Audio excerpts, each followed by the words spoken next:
સૌ પ્રથમ જે ઇન્વેસ્ટિગેશન થતું હોય છે, કારણ કે પૈસા, financial trail is the most thing. વિક્ટિમને પ્રોબ્લેમ છે કે મારા પૈસા ગયા છે, તો ફાઇનાન્શિયલ ટ્રેલથી થાય છે અને મ્યુલ અકાઉન્ટથી જ થાય છે. ઓકે.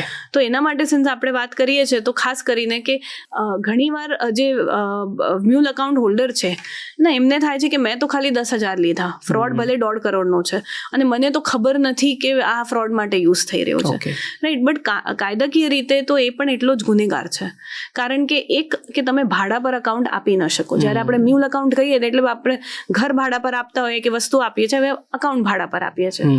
અને કોઈ વ્યક્તિ તમને અકાઉન્ટ ભાડા પર લેતું હોય તો એ કાયદાની ભાષામાં જે લીગલ એક્ટિવિટી હોય એ કરવા માટે તો લેતા નથી, બરાબર છે ને. અથવા ગેમિંગના પૈસા છે કે ફ્રોડના પૈસા આવી રહ્યા છે એના માટે લેતા હોય છે.